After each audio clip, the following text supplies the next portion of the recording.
झट में कह देंगे ये वक्फ बाय यूजर है, रिकॉर्ड नहीं है, वो खत्म हो गया सारी चीजें। सेक्शन 36 में और सेक्शन 83 में जो अमेंडमेंट हुए हैं वो अमेंडमेंट उनके फंडामेंटल राइट का हनन करते हैं। और हमारी ऐसी मांग है कि वक्फ एक्ट 1995 के जो ड्रैकोनियन प्रोविजन है उन सबको स्टे किया जाए और जो अभी ड्रैकोनियन प्रोविजन रह गए उनको भी स्टे किया जाए। वक्फ संशोधन कानून के खिलाफ सुप्रीम कोर्ट में पहले दिन 2 घंटे की सुनवाई हुई और सुप्रीम कोर्ट ने याचिकाकर्ताओं और केंद्र सरकार की दलील सुनने के बाद इसकी सुनवाई दूसरे दिन भी जारी रखने का फैसला किया। सुप्रीम कोर्ट इस कानून के खिलाफ 100 से भी ज्यादा याचिकाएं की सुनवाई कर रहा है। सुप्रीम कोर्ट ने हर सवाल पर केंद्र से जवाब मांगा है, लेकिन याचिकाकर्ताओं के अंतरिम रोक लगाने की मांग को नहीं माना, जिससे केंद्र सरकार ने राहत की सांस ली है। इस सुनवाई पर दोनों पक्षों को कितनी उम्मीदें हैं, ये उन्हीं की जुबानी जान लेते हैं। दोनों पक्ष को सुना गया, लेकिन जो आगे की सुनवाई है वो कल 2 बजे के लिए एडजर्न किया गया है और अभी सुनवाई पूरे केस में जारी है। जो मुस्लिम पक्ष के जो वकीलों का कहना था कि सेक्शन 3 में, सेक्शन 9 में, सेक्शन 14 में, सेक्शन 36 में और सेक्शन 83 में जो अमेंडमेंट्स हुए हैं वो अमेंडमेंट्स उनके फंडामेंटल राइट का हनन करता है।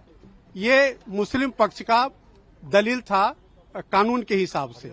ऑनरेबल सुप्रीम कोर्ट में आज तकरीबन 3 घंटे की हियरिंग के बाद में ऑनरेबल सुप्रीम कोर्ट साफ वाजे किया है कि हम ये ऑर्डर पास करेंगे या हम ऑर्डर पास करना चाह रहे हैं, जिसपे स्टेट काउंसिल ने यानी गवर्नमेंट काउंसिल ने कहा जी कल तक के लिए मुलतवी कर दीजिए।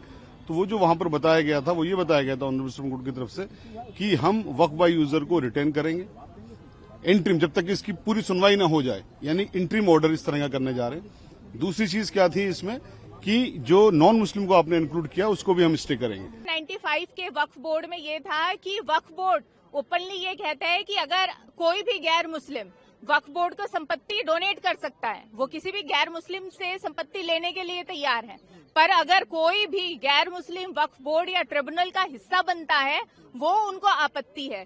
तो इस चीज को लेकर के उन्होंने मुद्दा उठाया, जो हमारे अधिवक्ताओं ने, हमने उस चीज का पुरजोर विरोध किया। काफी अच्छा है, काफी हमने कदम आगे बढ़ाया है। जैसे सेक्शन 3B आया है, 3C आया है, 3D आया है, वक्फ बाय यूजर को खत्म किया गया है और जो पूर्व में वक्फ बाय यूजर है अगर उस पर डिस्प्यूट है तो वक्फ बाय यूजर नहीं माना जाएगा। ये सब उसमें मेंशन है। सारे वक्फ के डॉक्यूमेंट्स का दस्तावेज सबमिट करने का मैंडेट दिया गया सेक्शन 3B में। सेक्शन 3C में कहा गया कि सारी सरकारी संपत्ति वापस ली जाएंगी। सेक्शन 3D में कहा गया कि वक्फ का जो कानून है वो ASI संपत्तियों पर लागू नहीं होगा और वक्फ बोर्ड जो है उसमें जो उसका कॉम्पोजिशन है उसको भी बदला गया है। तो काफी बेहतर चीजें हैं। याचिकाकर्ताओं की ओर से दलील देते हुए कपिल सिब्बल ने नए वक्फ कानून के तहत बोर्ड में गैर मुस्लिमों को भी शामिल किया जाएगा और ये अधिकारों का हनन है। इस पर सुप्रीम कोर्ट ने केंद्र से पूछा कि क्या वह मुसलमानों को हिंदू धार्मिक ट्रस्टों का हिस्सा बनने की अनुमति देने को तैयार है। हालांकि सुनवाई के दौरान सुप्रीम कोर्ट ने वक्फ कानून के विरोध में देश भर में हो रही हिंसा पर चिंता जताई। सॉलिसिटर जनरल तुषार मेहता ने भी इस पर मांग की कि हिंसा का इस्तेमाल दबाव डालने के लिए नहीं किया जा सकता। कोर्ट ने इस मसले पर भी फैसला देने का आश्वासन दिया है, यानी पश्चिम बंगाल में जो हिंसा हुई वो अब सुप्रीम कोर्ट के रडार पर है। सुप्रीम कोर्ट में इस सुनवाई के बीच में कई मुस्लिम स्कॉलर ने ममता बनर्जी और ओवैसी पर बड़े गंभीर आरोप लगाते हुए कहा है कि वक्फ कानून के नाम पर ये मुसलमानों को भड़का रहे हैं।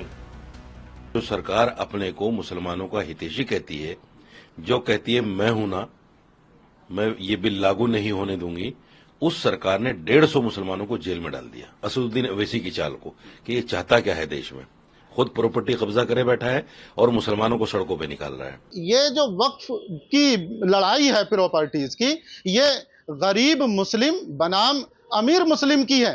गरीब मुस्लिम के हक छीन लिए अमीर मुस्लिम और ताकतवर मुस्लिम, जो ताकतवर और जो माफिया किस्म के लोग हैं, उन्होंने इसमें रुकावट डालने का काम किया और देश में दंगे भड़काने का काम किया है। इस एक्ट के खिलाफ जो लोग ओवैसी जी और बाकी लोग जो विरोध में गए हैं, उनके खिलाफ हमने इंटरवेंशन की एप्लीकेशन डाली। मैंने शुरू में ही ये बोला था कि जो विरोध कर रहे हैं ये वक्फ माफिया हैं, ये मुसलमान नहीं हैं, ये पॉलिटिकल मुसलमान हैं। ऐसे में अब ये मामला सुप्रीम कोर्ट भी पहुंच गया है और जिस तरह की टिप्पणी सुप्रीम कोर्ट ने की है उससे ममता बनर्जी सरकार की मुश्किलें भी बढ़ सकती है। सुप्रीम कोर्ट में इस मामले की सुनवाई chief justice Sanjiv Khanna, justice PV Sanjay Kumar, justice KV Viswanathan की बेंच कर रही है।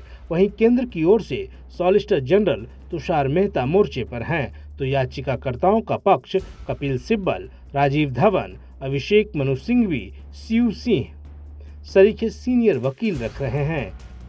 अब आज जब इस मामले की सुनवाई दोबारा होगी तो वक्फ बोर्ड पुरानी वक्फ संपत्तियों के रजिस्ट्रेशन, बोर्ड मेंबर्स में गैर मुस्लिम और विवादों के निपटारों को लेकर जो सवाल याचिकाकर्ताओं ने उठाए हैं उसको लेकर सुप्रीम कोर्ट क्या फैसला करेगा, ये अहम रहेगा।